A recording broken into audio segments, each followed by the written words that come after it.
Toda la Escritura es inspirada por Dios y útil para enseñar,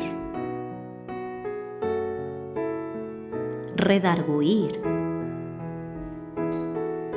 corregir, instruir en justicia, a fin de que el hombre de Dios sea perfecto, enteramente preparado para toda buena obra. Bienvenidos a nuestro estudio bíblico.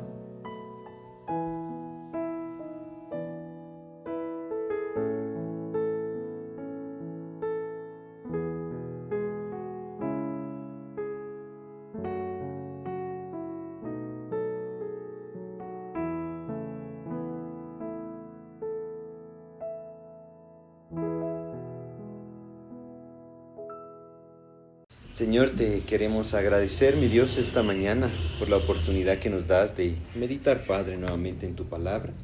Pedimos tu dirección, Señor, y te pedimos que este sea un tiempo de provecho, mi Dios, para nuestras vidas. Guíanos en el nombre de Jesús. Amén.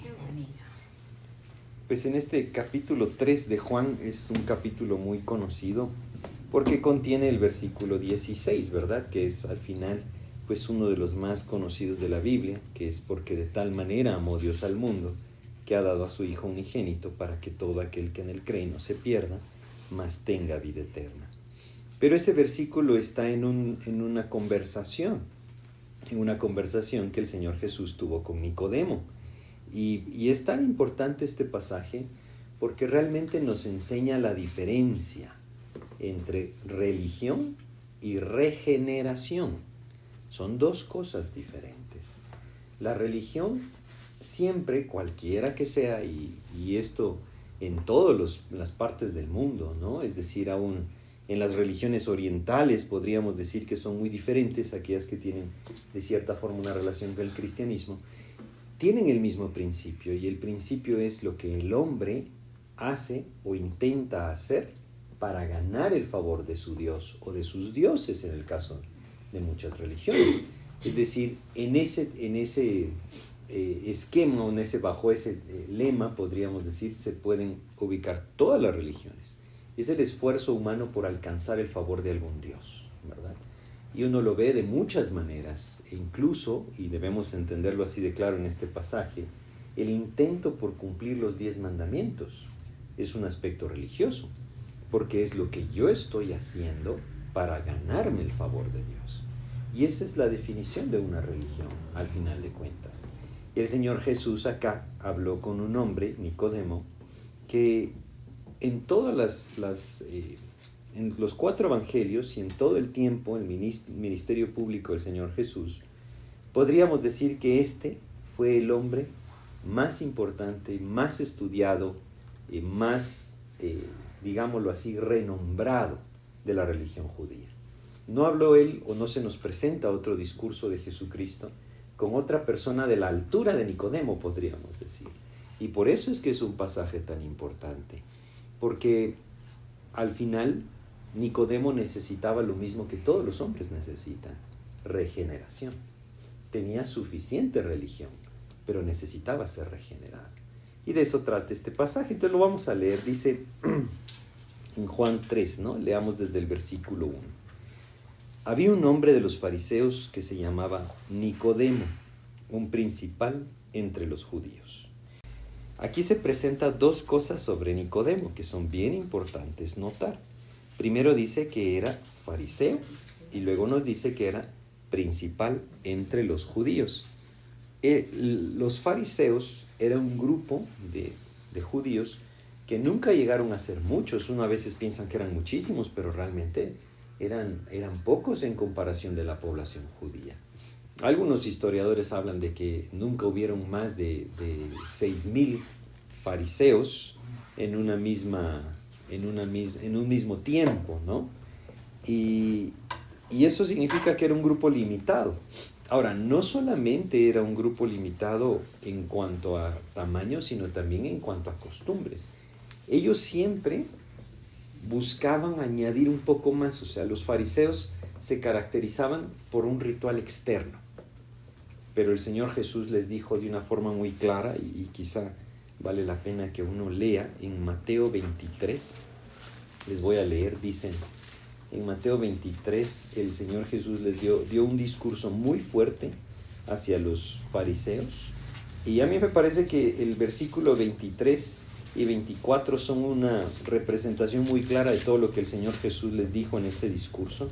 Dice en Mateo 23 y 24: «Ay de vosotros, escribas y fariseos hipócritas, porque diezmáis la menta y el eneldo y el comino, y dejáis lo más importante de la ley, la justicia, la misericordia y la fe. Esto era necesario hacer sin dejar de hacer aquello. Guías ciegos, que coláis el mosquito y tragáis el camello». Es una forma muy peculiar del Señor Jesús de decirlo, ¿no? Pero Él les dice, cuelan el mosquito, pero se tragan el camello. O sea, lo que realmente es importante, no lo buscan. Y aquellas cosas que no dejan de ser importantes, pero no son lo principal, esas son las que se esfuerzan en buscar. ¿A qué se refería Él? Bueno, Él les dice hipócritas, ¿no? ¿Por qué? Porque ellos cumplían un rito externo y no se conformaban con las enseñanzas del Señor, sino que siempre estaban añadiendo costumbres humanas. Esa es la tendencia constante de la religión, añadir costumbres humanas a la revelación de Dios. Y es bien importante observarlo porque en nuestros días es muy similar, ¿verdad? Se recuerdan que hablábamos ahora que estuvimos leyendo sobre el nacimiento de Jesús, sobre los Reyes Magos, por ejemplo. O sea, hay muchas cosas que se van añadiendo a la revelación de la Biblia, de la palabra de Dios, y que terminan siendo parte de la costumbre o la tradición de una religión. Los fariseos, para darles un ejemplo, Dios le había dicho a Moisés que en el día de reposo no se debía trabajar, ¿verdad? Los judíos, fariseos y escribas, en sus libros, que ellos no solamente estudian, o en ese tiempo tampoco estudiaban solamente la ley y los profetas, sino que tenían libros a los que iban agregando, como el Talmud, por ejemplo, que eran tradiciones o interpretaciones de la ley que se volvían tradiciones humanas. Ellos decían, por ejemplo, que en el día de reposo, si uno caminaba sobre la grama, sobre el césped, y cortaba con sus pies algunas brotes de rama, de grama o de césped, estaba trabajando y era culpable. Pero que si caminaba con cuidado y no cortaba nada de la hierba, entonces no estaba trabajando. Bueno, y decían que si hacía un nudo de cierta forma, eso era trabajo, pero si lo hacía de una forma más sencilla, eso no era trabajo. O sea, al final llegaron a acomodar sus costumbres, sus tradiciones a su conveniencia realmente. Porque incluso decían ellos que había un límite. Alguna vez leyeron ustedes que el Monte de los Olivos estaba a un día de reposo de distancia, así dicen los evangelios. Pero el Monte de los Olivos, de Jerusalén me refiero, está al frente de Jerusalén, o sea, se camina 20 minutos y ya está uno en el Monte de los Olivos. ¿Pero por qué dice a un día de reposo de distancia? Porque había una distancia límite que podían caminar en el día de reposo sin que se considerara trabajo. Si caminaban más, ya era trabajo. O sea, realmente lo que les estoy tratando de hacer ver es que ellos agarraron lo que Dios le dio a Moisés y lo cambiaron por completo, añadiéndole sus ideas, sus pensamientos, sus razonamientos. Al final de cuentas se volvió su tradición, su costumbre. Así vivían los fariseos. Por eso es que el Señor Jesús les decía, ustedes olvidaron lo más importante y se aferraron a cosas que no tienen importancia, ¿verdad? Esa es la religión, lo que el hombre hace según sus fuerzas para estar bien con Dios. Pero no necesariamente, y en el caso de lo que les estoy compartiendo, tiene algo que ver con lo que Dios dijo, ¿verdad? Sino que solo se basa en alguna idea y luego cambia completamente todo. Y Nicodemo era un fariseo. Ahora, no solamente era un fariseo, para que tengamos una idea de quién era él, dice que era, en el versículo 1 dice, un principal entre los judíos. Los judíos tenían una agrupación que se llamaba Sanedrín. Eran los principales, quiere decir los gobernantes. Eran como la Corte Suprema de Justicia, digamos, ¿no? O sea, ellos resolvían todo, exacto. O sea, todo aquello que necesitaba un veredicto o necesitaba una solución, se llevaba a ellos. Por eso ellos juzgaron a Jesús. Exacto, por eso ellos juzgaron a Jesús. Pero no solamente él era parte del Sanedrín. Vamos a adelantarnos un poquito en el pasaje que estamos leyendo. Y dice en el versículo 10 de Juan 3, dice, Juan 3:10 dice, respondió Jesús y le dijo, ¿eres tú maestro de Israel y no sabes esto?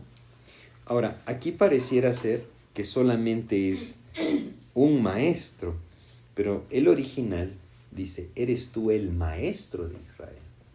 Realmente Nicodemo era la autoridad máxima dentro de la religión judía. Todo asunto religioso que no se supiera cómo resolver, Nicodemo lo resolvía.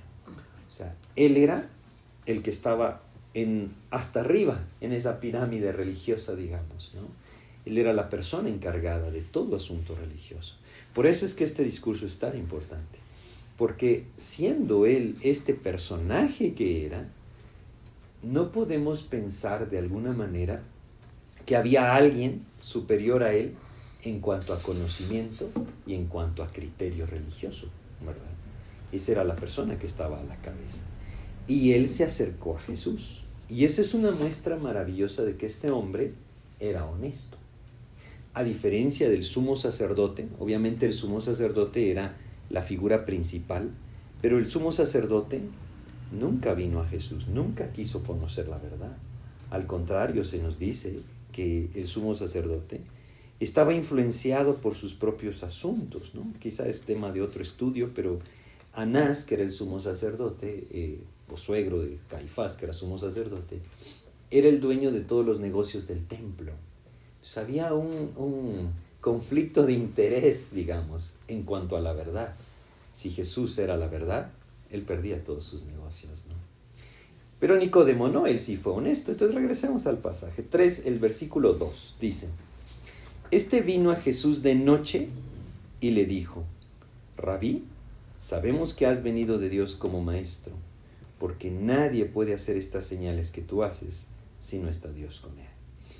Fíjense cómo dice, ¿a qué hora vino? Vino a Jesús de noche.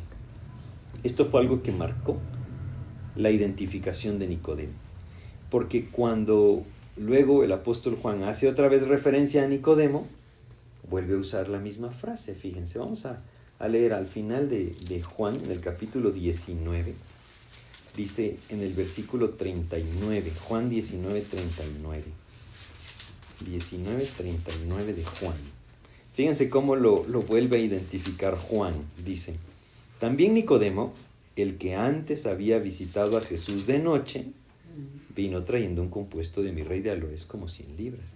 O sea, la idea es notar que eso fue una identificación que hubo hacia Nicodemo. ¿Por qué? Ya les digo quién era Nicodemo, eso compartíamos. Él no podía darse el lujo de venir de día. Es que si Nicodemo caminaba si es como estamos viendo en este relato, y yo creo que así es, y Nicodemo salía de día a las calles, todos notaban que ahí iba Nicodemo. Porque además usaban vestimentas que los identificaban, ¿verdad? Y Nicodemo vino de noche para que nadie notara que él estaba viniendo a Jesús. O sea, al final, él quería conocer la verdad, pero su posición no le permitía tener la libertad de conocer la verdad a la luz del día. Qué triste que es eso, ¿verdad? Sí. Porque muchas veces debemos entender que así funciona la religión. Ese es el contraste que vamos a ver en este pasaje. Religión versus regeneración. La religión se rige por el qué dirán de las personas. No hay libertad para conocer la verdad. Lo que hay es un sistema establecido al cual yo debo regirme si es que quiero alcanzar esa posición religiosa. Y eso es lo que el Señor Jesús va a romper directamente al hablar con Nicodemo. Porque fíjense cómo entonces Nicodemo le dice, ¿no? Lo que leímos en el 3:2 decía, Rabí, le dijo Nicodemo, sabemos que has venido de Dios como maestro, porque nadie puede hacer estas señales que tú haces si no está Dios con él. Nicodemo le dice a Jesús, yo sé que las señales que has mostrado son verdaderas. Eso le está diciendo. Y le está diciendo, tú tienes que venir de Dios, mas no reconoce que Él es el Hijo de Dios. Pero también es importante notar algo acá, porque Nicodemo empieza su conversación adulando a Jesús, ¿verdad? Y Jesús corta con eso. El versículo 3 dice, respondió Jesús y le dijo, de cierto te digo, que el que no naciere de nuevo, no puede ver el reino de Dios. Y aquí Jesús entonces le introduce un tema completamente nuevo a Nicodemo, porque ya no le habló del día de reposo, no le habló de, cumplir ciertas leyes, los mandamientos, le habló de un nuevo nacimiento. Regeneración significa vida nueva, ¿verdad? O sea, una vida regenerada es una vida nueva. Como cuando una persona tiene una herida y dice se regeneró su piel. ¿Por qué? Las células muertas cayeron, células nuevas salieron. Esa es nueva vida, regeneración. Y cuando Nicodemo viene, Jesús no discute ningún aspecto religioso con él, sino le habla de su necesidad verdadera. Esto es algo increíble porque nos hace entender, nos hace ver que Jesús conoce los corazones. Fíjense cómo un poquito antes, en el 2, en Juan, vamos a ver, en el 2, versículo 25, un poquito antes de empezar, el último versículo del capítulo 2, nos dice cómo Jesús conocía los corazones. Dice, y no tenía necesidad de que nadie le diese testimonio del hombre, pues él sabía lo que había en él. Y de ahí viene Nicodemo, ¿verdad? Entonces, es bien interesante ver esto. Nicodemo viene y se presenta como esa figura tan importante, pero Jesús conoce su corazón. Y es que esa es la gran diferencia, ¿verdad? La religión se enfoca en lo que manifiesta externamente, pero Jesús ve aquí adentro, el corazón, aquello que realmente me está gobernando. Por eso es que cuando Él les dijo que diezmaban la menta y el eneldo y el comino, quiere decir que ellos venían y decían, bueno, esto es del Señor, y quitaban la 10ª parte, pero olvidaban la justicia, la misericordia y la fe. Eso leímos en Mateo 23, 23. Que era lo que realmente transformaría una vida al venir a los pies del Señor. Y entonces, por eso es que Jesús lo aborda de una forma tan clara y tan directa, y le dice, Nicodemo, lo que tú necesitas es nacer de nuevo. ¿A qué se refiere ese nuevo nacimiento? La misma Biblia, la misma palabra de Dios nos explica. En Juan capítulo 1, habla en los versículos 12 y 13, aquello que Jesús vino a hacer. Juan 1, versículos 12 y 13 dice, mas a todos los que le recibieron, a los que creen en su nombre, les dio potestad de ser hechos hijos de Dios. Y el 13 nos aclara y nos dice, los cuales no son engendrados de sangre, ni de voluntad de carne, ni de voluntad de varón, sino de Dios. Cuando habla de engendrados, habla del nacimiento. Es decir, hablábamos antes en nuestras Biblias, esta es una muy buena traducción de la Biblia, pero hay otras traducciones que cuando leemos en el 13 dicen los cuales no nacieron de sangre, porque habla de engendrar, habla de nacer. El nuevo nacimiento es esto. Nosotros nacimos físicamente y por eso existimos en esta vida, ¿verdad? Es evidente, es obvio, pero necesitamos un nuevo nacimiento, una nueva vida. Nacimos en pecado, así es como la Biblia lo enseña. Todos nosotros fuimos engendrados de esta manera. Vamos a leer el Salmo 51. David lo reconocía y él decía esto en el Salmo 51, dice, eso es algo que es muy importante, pienso yo, y que a veces ignoramos. Dice en el Salmo 51, el versículo 5, ¿sí? Dice, Salmo 51, 5, he aquí, en maldad he sido formado, y en pecado me concibió mi madre. Esto no significa que su madre estaba pecando cuando lo concibió, no. Lo que significa es que Él reconoce que todos los que nacemos en este mundo tenemos una naturaleza pecaminosa. Eso es lo que significa. Es una enseñanza bien clara en la Biblia cuando uno le presta atención.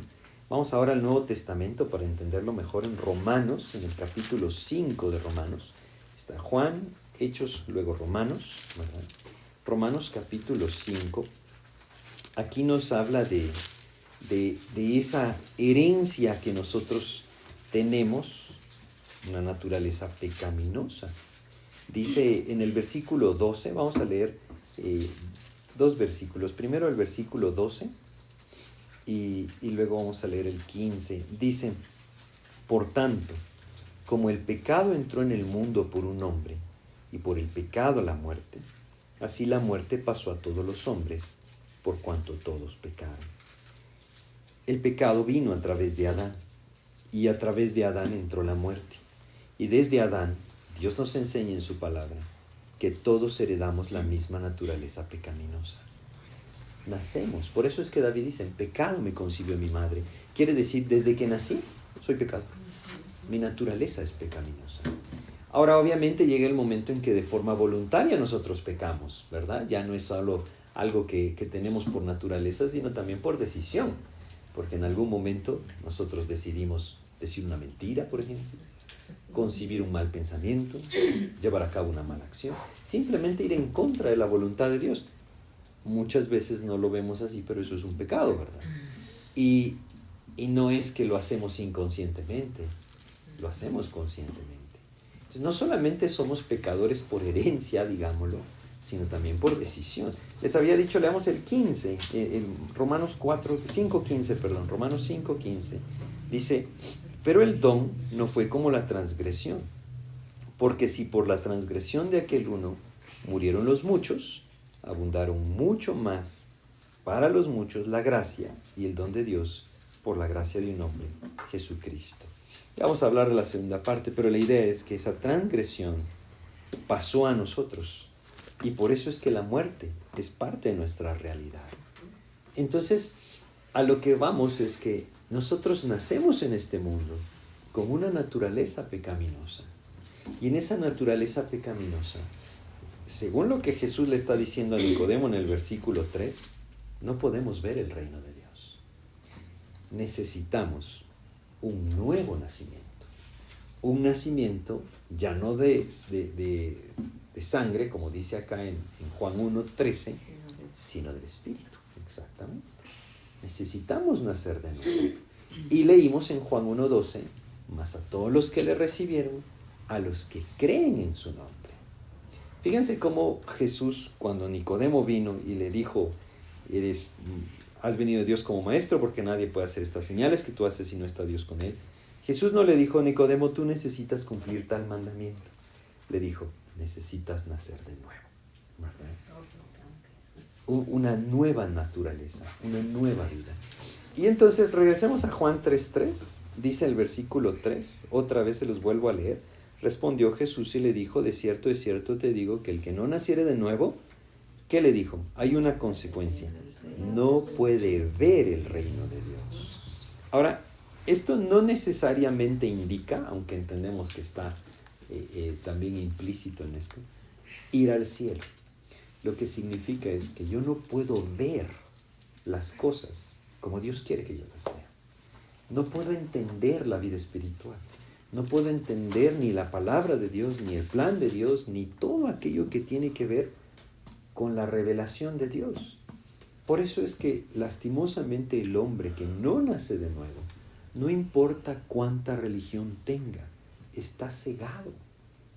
Es lo que Jesús mismo enseñó. Y aquí mismo en Juan, leamos en el capítulo 12 del Evangelio de Juan, el Señor mismo lo dijo de esta manera. En Juan 12 dice, es Juan 9, no es el 12, es el 9.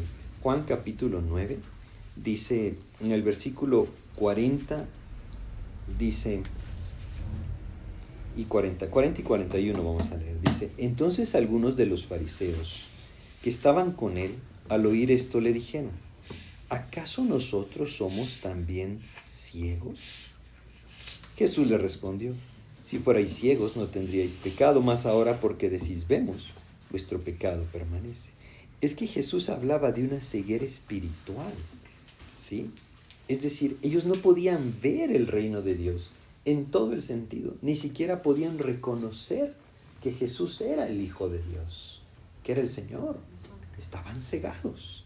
Ellos decían creer en Dios, seguir los mandamientos, cumplir la ley, pero sus ojos estaban cegados a la revelación verdadera de Dios, a lo que Dios quería en sus vidas. Y esa es la gran diferencia.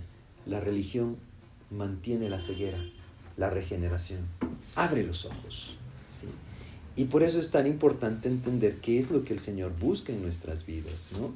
Bueno, hay muchos pasajes que nos explican esto de la ceguera. Simplemente es que no se puede entender las cosas que Dios anhela que nosotros sigamos si primero no nacemos de nuevo. Porque aquel que no nace de nuevo no puede ver el reino de Dios. Y entonces regresemos a nuestro pasaje. Ya vamos a ver un poco más de esto del nuevo nacimiento. Dice el versículo 4. Nicodemo le dijo, ¿cómo puede un hombre nacer siendo viejo? ¿Puede acaso entrar por segunda vez en el vientre de su madre y nacer? O sea, Nicodemo lo está viendo desde el punto de vista físico, digamos. Y lo que él está diciendo es, un hombre no puede volver a entrar al vientre de su madre y nacer. Es evidente que no se puede. O sea, esa es la forma en la que Nicodemo lo está diciendo acá. Pero no está entendiendo lo que Jesús le está diciendo. Porque Jesús no le está hablando de algo físico, sino de algo espiritual. Le está hablando, como leímos en Juan 1:12, de poner su confianza, su fe, únicamente en Jesucristo. No le está diciendo acerca de algo más que le falta cumplir, sino le está diciendo sobre en quién tiene que estar su confianza. Y esta es la gran diferencia, nuevamente, entre la religión y la regeneración. Porque la religión confía en lo que la misma persona hace. La regeneración viene cuando la fe es puesta única y exclusivamente en Jesucristo. Yo no puedo, Señor. O sea, digámoslo de esta manera, la religión tendría que resumirse en ganarse el cielo, ¿verdad? Y quizá una de las figuras más claras que uno puede ubicar en cuanto a una religión cristiana es una balanza, ¿verdad? Y poner en una balanza buenas obras con obras malas, a ver cuál de las dos pesa más. Pero esto ignora por completo que el pecado no puede ser perdonado a menos que la pena sea pagada. Quizá en algún momento conversábamos de esto. Un delito no puede ser ignorado por una buena acción. Si la persona es culpable, debe haber una pena, ¿verdad? Y no porque haga una buena acción, a su parecer, entonces la pena va a ser borrada. No, el culpable debe pagar la pena. Esa es la ley humana que está reflejada al final de cuentas, o más bien está sacada realmente de la ley que Dios manifiesta en la Biblia. Entonces uno lo debe entender así también. La religión es a ver si lo logro. La regeneración es completamente distinto. Es una nueva vida que Cristo nos da y que nos permite entonces entender, ver y vivir en el poder del Señor. Pero ya no soy yo, es el Señor. Le contaba a Ana Karina una historia que estaba viendo en estos días de un hombre que muy jovencito, a sus 15 años, empezó a perderse y en su misma necesidad dijo, necesito buscar a Dios. Y entonces decía él, fui a una iglesia, escuché sobre lo que tenía que hacer, pasé al frente, hice una oración, me bauticé y a los pocos días me di cuenta que yo seguía siendo la misma persona. Nada cambió. Dice, cambié de iglesia pensando que tal vez era la iglesia. En esa iglesia se me añadieron un poco más de normas que seguir. Dice, había empezado ya los vicios, renuncié a las citas con muchachas, decía él, era un jovencito, y renuncié a muchas cosas, pasé al frente, me volví a bautizar, pero todo seguía igual, decía él. Y fue a una tercera iglesia y le pasó lo mismo. Y dice, hasta que un día tomé la Biblia, tenía alrededor de sus 22 años, si no estoy mal, contaba él. Tomé la Biblia, empecé a leer, bueno, se había casado a los 20 y a los 22 se había separado, ¿verdad? Y en esa desesperación agarró la Biblia, empezó a leer, pasó por Mateo, dice, vi el sermón del monte y dije, más reglas yo no las puedo cumplir. Hasta que llegó esta conversación y vio lo que Jesús le dijo a Nicodemo y leyó, te es necesario nacer de nuevo. Y dice que él dijo, eso es lo que yo necesito, porque yo no puedo. Yo necesito una nueva vida. Nací mal la primera vez, decía él. Ahora necesito nacer bien. Y dice él, ese momento le entregué mi vida a Cristo. Nací de nuevo y finalmente vi que Dios empezó a cambiar mi corazón. Esa es una buena manera de entender, un buen testimonio para comprender que no se trata de lo que cumplo, a dónde voy o a qué organización pertenezco. Se trata de nacer de nuevo por la fe en Jesucristo, ¿verdad? Entonces esa es la idea de lo que Jesús le está diciendo a Nicodemo, pero avancemos un poquito porque no avanzamos. Dice el versículo 6 entonces, no, el 5, perdón, ¿ve? Habíamos visto lo que Nicodemo dijo. Versículo 5, respondió Jesús, de cierto te digo, que el que no naciere de agua y del Espíritu no puede entrar en el reino de Dios. Aquí Jesús fue más específico, ¿verdad? Porque le está haciendo ver que ese nuevo nacimiento está compuesto de un nacimiento de agua y del Espíritu. Ahora, hay muchas personas que dicen, bueno, entonces se trata del bautismo. Miren, la Biblia enseña que el bautismo no da salvación. Eso es algo tremendo, ¿verdad? ¿Por qué? Porque el bautismo solamente es un testimonio público de mi fe en Jesucristo. En todo caso, el bautismo es una representación de mi muerte para que Cristo viva en mí. Pero eso tiene que estar antecedido por una fe en el Señor, por una regeneración a través del Espíritu. Quisiera leerles solo Hechos capítulo 8 para que lo veamos en la Biblia. En Hechos capítulo 8 hay un pasaje en el versículo 37 vamos a leer, ¿sí? En el que Felipe fue enviado por Dios a un etíope, lo toma en el camino que va a Gaza, lo escucha leyendo el libro del profeta Isaías, le expone claramente el evangelio de Jesús, y entonces el etíope cree en Jesucristo, y en el versículo 30, leamos el 36 para que entendamos el 37, dice, y yendo por el camino, llegaron a cierta agua, y dijo el eunuco, aquí hay agua, ¿qué impide que yo sea bautizado? Felipe dijo, si crees de todo corazón, bien puedes. Y respondiendo dijo, creo que Jesucristo es el Hijo de Dios. Y entonces dice, mandó parar el carro y descendieron ambos al agua, Felipe y el eunuco, y le bautizó. Pero fíjense lo que Felipe le dice, si crees de todo corazón, bien puedes. ¿Por qué? Porque el bautismo es una representación, como les digo, un testimonio claro y público de que yo he apropiado ese sacrificio de Jesucristo como el pago por mis pecados. Yo muero para que ahora Cristo viva. Ahora, no solamente esto, recuérdense ustedes que el Señor Jesús le dijo a aquel ladrón que estaba a su lado en la cruz, hoy estarás conmigo en el paraíso. Y ese ladrón no tuvo la oportunidad de bautizarse, ¿no? Entonces, hay que entenderlo así. No habla cuando dice de agua y del Espíritu, no se refiere al bautismo. Pablo mismo dice en 1 Corintios, leamos para que haya más claridad tal vez. 1 Corintios capítulo 1, dice el versículo... 1:17. Ajá, 1 Corintios 1, versículo 17. Dice, fíjense cómo dice. 1:17 de 1 Corintios. Pues no me envió Cristo a bautizar, sino a predicar el Evangelio. No con sabiduría de palabras, para que no se haga vana la cruz de Cristo. Él no podría decir esto si la salvación fuera a través del bautismo, ¿verdad? Porque entonces no tendría sentido su ministerio. La salvación viene a través de la fe en el Evangelio de Jesucristo. La fe en Jesucristo, ¿no? Entonces, no se refiere en sí al bautismo cuando dice en Juan 3, que leímos en el versículo 5, volvámoslo a leer, pero ya vamos a ver a qué se refiere entonces, ¿no? Dice, Respondió Jesús, de cierto te digo, que el que no naciere de agua y del Espíritu no puede entrar en el reino de Dios. No se refiere al bautismo, solamente es para que entendamos, no se refiere a eso. ¿A qué se refiere entonces? Agua y Espíritu. Saben, en el pasaje original, en el griego original, estas dos cosas están íntimamente unidas en la forma en que está escrito. O sea, agua y espíritu no están separados, no son dos cosas separadas, sino dos cosas que obran juntas. Y es que realmente es el espíritu el que regenera. Es la presencia del espíritu la que regenera la vida de la persona, la que nos hace nacer de nuevo. Y el espíritu usa la palabra de Dios. ¿De qué manera? Vamos a leer algunos versículos que nos hacen entenderlo. Primero vamos a Juan capítulo 15 y leamos el versículo 3.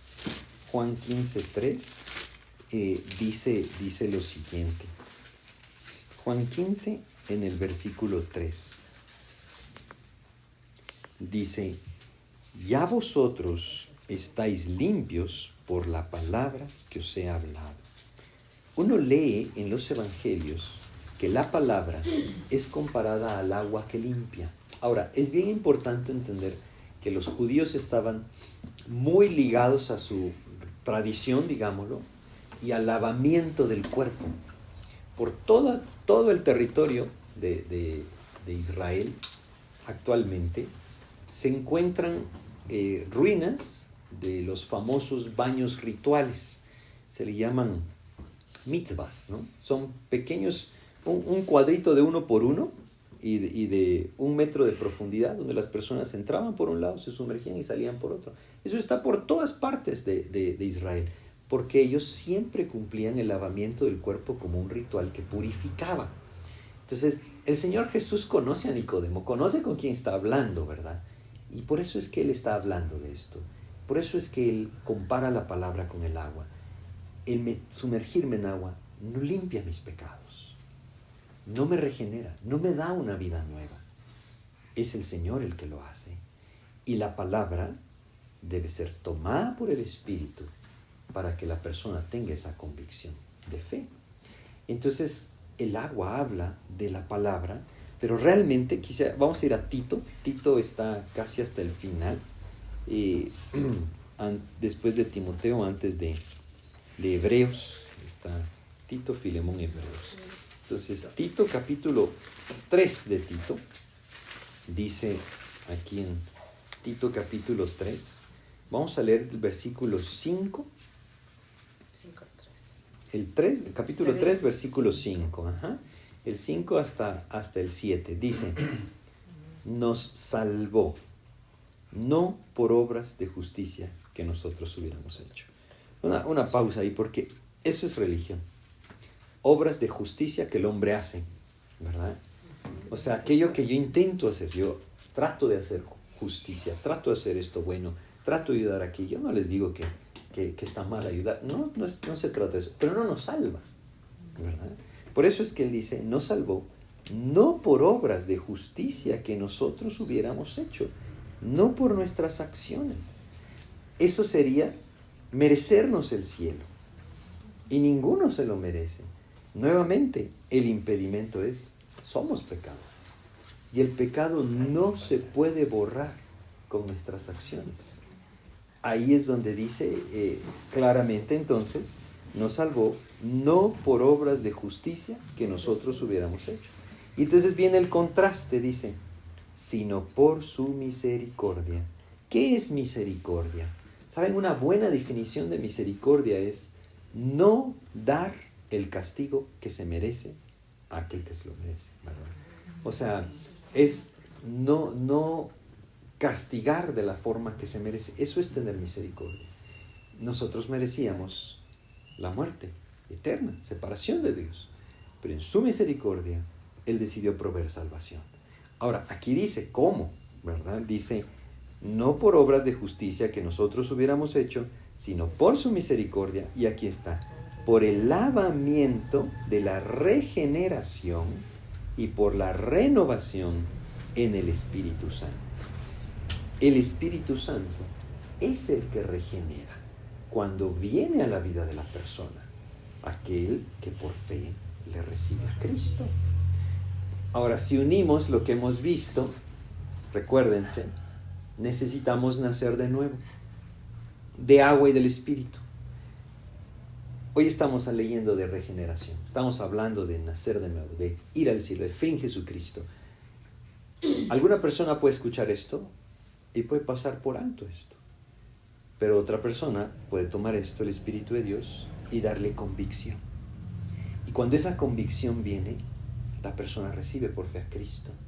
Ahí el Espíritu entra y le lava, le regenera. Sus pecados son perdonados y entonces hay salvación. Esa es la gran diferencia. Entonces el hombre no necesita religión, necesita ser regenerado al abrir su corazón a Cristo. Ya vamos a ver esto, pero la idea es, leamos el 6 y el 7 para entender cómo es que el Espíritu de Dios nos regenera. Dice, decía, ¿no? Por el lavamiento de la regeneración y por la renovación en el Espíritu Santo, el cual derramó en nosotros abundantemente por Jesucristo nuestro Salvador, para que justificados por su gracia. ¿Qué quiere decir justificados? La palabra significa hallados justos. Eso significa. Entonces habíamos dicho, somos culpables porque somos pecadores. Pero cuando el Espíritu de Dios viene a nuestras vidas y nos regenera por medio de Jesucristo, porque aquí dice, fue el cual derramó en nosotros abundantemente por Jesucristo nuestro Salvador. Cuando Cristo viene a la vida de la persona, porque la persona cree y le recibe, el Espíritu viene a la vida de la persona, le limpia, le regenera y entonces es hallado justo. Eso es lo que dice acá. Y el pecado ya no le hace culpable. ¿Y es esto algo que merece la persona? Bueno, aquí dice el 7 nuevamente, para que justificados por su gracia. Si misericordia significa no dar el castigo que se merece, gracia significa dar aquello que no se merece.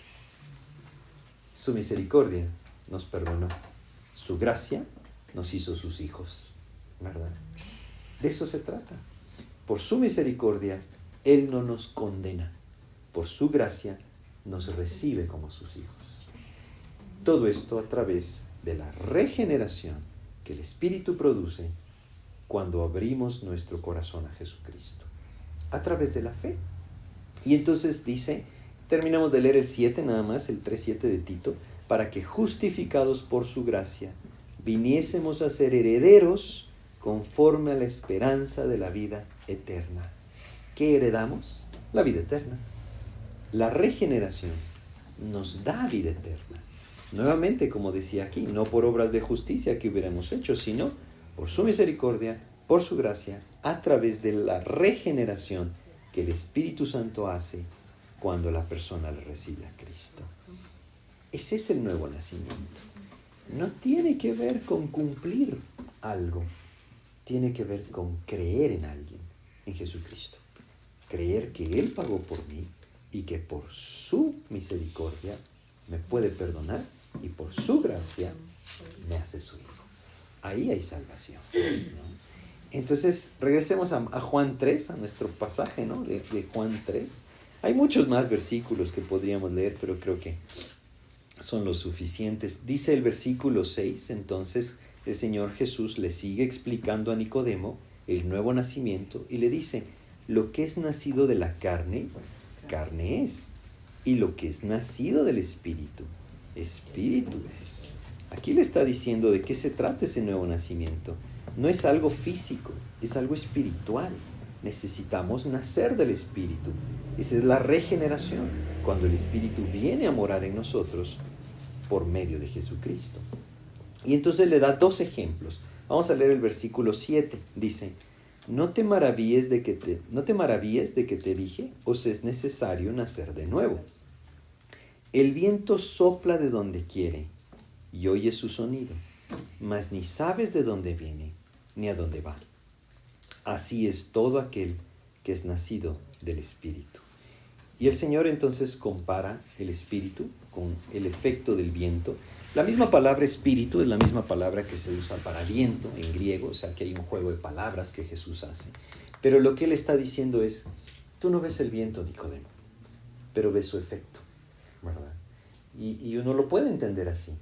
Nosotros no vemos el espíritu, pero vemos su efecto. Como les contaba que esta persona que contaba su historia decía, él seguía siendo la misma persona hasta que nació de nuevo. Cuando nació de nuevo, se dio cuenta que algo adentro de él era diferente. Y esa es la manera en la que uno ve el efecto del Espíritu Santo. Cuando entra en nuestras vidas, nos regenera y empieza a cambiar nuestra manera de pensar. Nuestra manera de... ¿Saben qué es lo que pasa? Que la ceguera se quita. Y cuando esa ceguera se quita, yo empiezo a ver las cosas desde un punto de vista muy distinto, el de Dios.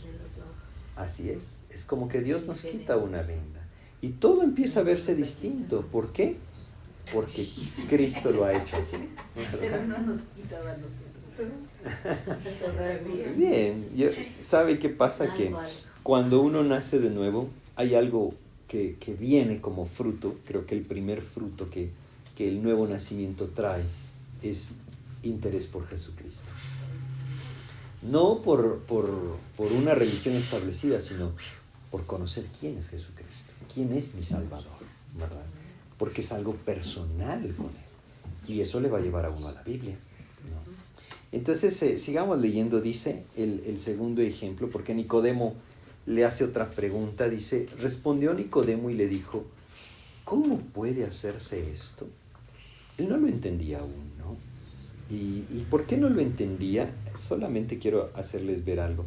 No es que Nicodemo era ignorante, ya les decía, él era la figura más importante de la religión judía, ¿no? Y lo que estaba pasando es que sus ojos estaban cegados, estaban vendados realmente, porque sus ojos estaban puestos en lo que él cumplía, no en lo que Dios había prometido hacer. Porque Dios había prometido algo diferente, algo nuevo. Yo estoy leyendo Ezequiel y justo, vamos a Ezequiel, leamos en Ezequiel, en el capítulo 30 de Ezequiel. Aquí hay, 36 de Ezequiel, Ezequiel capítulo 36. Leamos el versículo 25 al 27. Ezequiel 36, versículos 25 al 27. Esta es la promesa que Dios le había dado. 36, versículos 25 al 27, vamos a leer. Esta es la promesa que Dios les había dado. Dice, esparciré sobre vosotros agua limpia. Ya vimos que era el agua, ¿verdad? Y dice, y seréis limpiados de todas vuestras inmundicias y de todos vuestros ídolos os limpiaré. Os daré corazón nuevo. Ese es el nuevo nacimiento. Os daré corazón nuevo y pondré espíritu nuevo dentro de vosotros. Y quitaré de vuestra carne el corazón de piedra y os daré un corazón de carne. Y pondré dentro de vosotros mi espíritu y haré que andéis en mis estatutos y guardéis mis preceptos y los pongáis por obra. Esta era la promesa de Dios. Y esto es lo que Jesús le está explicando a Nicodemo. Le está diciendo, debes nacer de nuevo a través del Espíritu.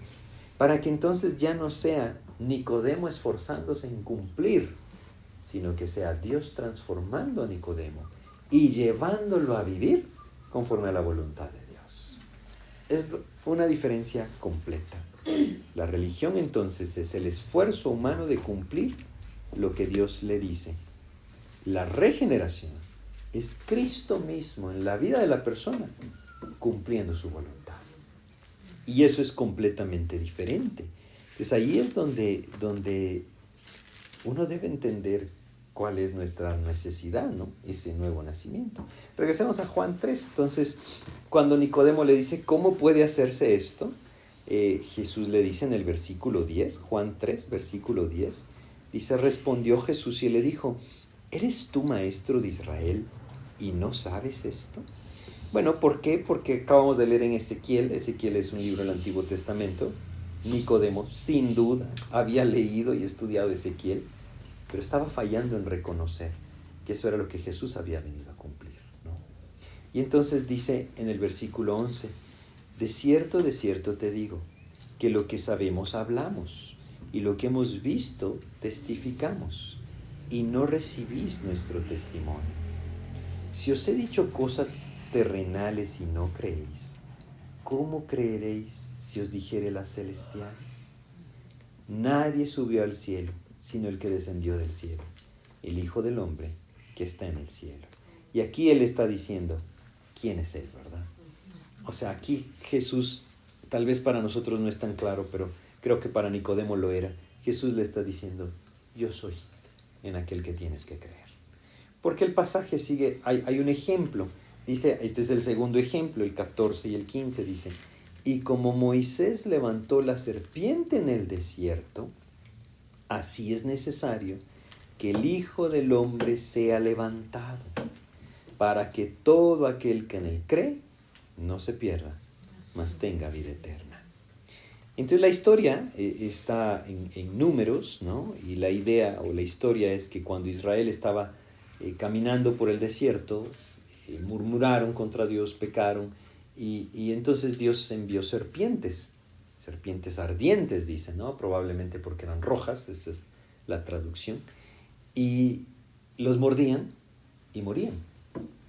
Y entonces Dios le dijo a Moisés, hazte un asta y pon sobre ella una serpiente de bronce enrollada. ¿Han visto ustedes el símbolo de la medicina? Ese es el símbolo de la medicina, ¿no? Y todavía se utiliza, ¿no? Una serpiente enrollada en un asta. Entonces, ¿por qué? Porque Dios le dijo a Moisés, hazte una serpiente de bronce. Y entonces le dijo, levántala en el campamento. Y todo el que sea mordido por la serpiente tiene que voltear a ver a esa serpiente de bronce y se va a sanar. Y uno diría, ¿cómo así, verdad?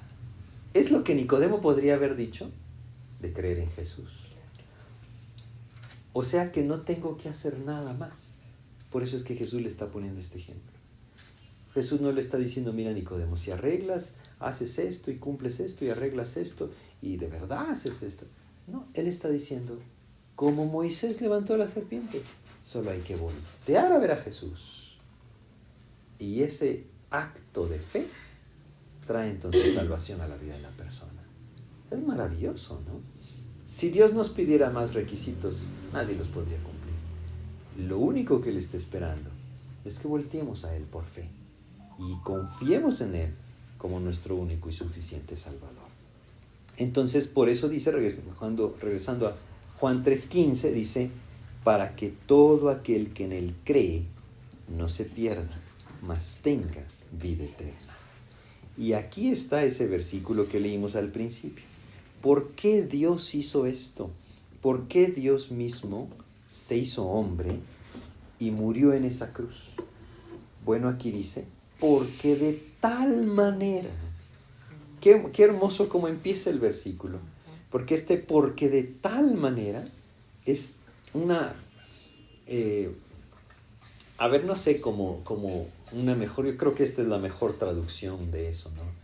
Pero está hablando de admiración, de qué grande que es esto, ¿no? Juan lo escribió de otra forma. Quisiera que leyéramos en Primera de Juan, al final, un poco antes del Apocalipsis. Primera de Juan, capítulo 3. Primera de Juan, capítulo 3. Primera de Juan, capítulo 3, versículo 1.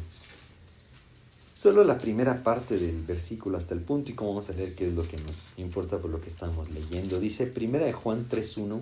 Fíjense, aquí lo escribió Juan de una manera similar, pero nos ayuda a entender qué significa ese porque de tal manera. Dice, mirad cuál amor nos ha dado el Padre para que seamos llamados hijos de Dios. Esa es la idea, ¿verdad? Dense cuenta cuánto nos ama, dice Juan. Primera de Juan 3:1. Primera de Juan 3:1. Despuésito, un poquito más. Ahí está. Capítulo 3, versículo 1. Capítulo 3, versículo 1. Ahí es donde dice, mirad cuál amor nos ha dado el Padre para que seamos llamados hijos de Dios. O sea, es una admiración de qué grande que es el amor de Dios. ¿Por qué? Porque eso lo llevó a él a humillarse y a entregar su vida. O sea, a padecer todo lo que padeció. Pero no solamente esto, le llevó a cargar nuestros pecados sobre sus hombros. ¿Por qué? Porque nos amó. Ahí es donde uno debe poner sus ojos. Regresando a Juan 3:16. Eso significa ese porque de tal manera, ¿no? Es una admiración por lo grande que fue el amor de Dios. Y dice, porque de tal manera amó Dios al mundo, que ha dado a su Hijo unigénito. ¿Y qué dice acá? Aquí no dice para que el que cumpla los 10 mandamientos. No, dice, para que todo aquel que en Él cree no se pierda, mas tenga vida eterna. Es por fe. Fe en Jesucristo como mi único y suficiente Salvador. Y aquel que por fe le recibe, como leímos en Juan 1:12, es entonces declarado un hijo de Dios. La misericordia de Dios le libra del juicio, la gracia de Dios lo hace parte de su familia, de su redil, de sus ovejas. Esa es la regeneración. No viene por acciones humanas, viene por lo que Cristo hizo cuando nosotros creemos en Él. Y es bien sencillo entenderlo. En el resto del pasaje habla de contrastes, luz y tinieblas, condenación y vida eterna. Leámoslo, dice el 17, porque no envió Dios a su Hijo al mundo para condenar al mundo, sino para que el mundo sea salvo por Él. El que en Él cree no es condenado, pero el que no cree ya ha sido condenado, porque no ha creído en el nombre del unigénito Hijo de Dios. Y esta es la condenación, que la luz vino al mundo y los hombres amaron más las tinieblas que la luz, porque sus obras eran malas. Porque todo aquel que hace lo malo aborrece la luz y no viene a la luz, para que sus obras no sean reprendidas. Mas el que practica la verdad viene a la luz, para que sea manifiesto que sus obras son hechas en Dios. La idea es bien sencilla. Jesús está contrastando acá luz y tinieblas, salvación y condenación. Por lo que dijo en Juan 3:16, el que en Él cree no es condenado, sino que tiene vida eterna. Y entonces dice, el que cree tiene vida eterna, el que no cree es condenado. Hay una razón para no venir a Cristo, y estos versículos la describen: no querer abandonar mi vida de pecado. Si yo no quiero salir de la luz, no voy a venir a Cristo. Pero hay que estar conscientes de lo que eso significa, ¿no? Es permanecer en tinieblas. Si yo renuncio a todo y vengo a Cristo, Él trae su luz sobre mi vida. Y esa fe trae el Espíritu de Dios a mi vida y me regenera. Esa regeneración es la que me da vida eterna. Entonces, realmente todo este discurso del Señor Jesucristo es quizá uno de los pasajes más claros en ese contraste, ¿no? Lo que el hombre puede lograr por sí mismo y lo que Cristo quiere hacer en la vida del hombre. El hombre nunca puede lograr su propia salvación. Cristo es el único que la da cuando por fe le recibimos, ¿verdad? Y es tremendo porque, fíjense cómo, ya para terminar nada más, yo quisiera que fuéramos a, creo que es Primera de Reyes, vamos a buscar Primera de Reyes. No, tiene que ser Segunda de Reyes tiene que ser. Segunda de Reyes está en el capítulo 18 de Segunda de Reyes. Segunda de Reyes 18. Se nos narra de un rey, Ezequías.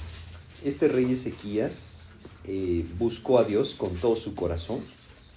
Y cuando buscó a Dios, Segunda de Reyes 18, desde el versículo 1 vamos a leer, o el 3, desde el 3 vamos a leer. Cuando buscó a Dios con todo su corazón, se nos dice de algo que él hizo. Fíjense lo que dice. Hizo lo recto ante los ojos de Jehová, conforme a todas las cosas que había hecho David su padre.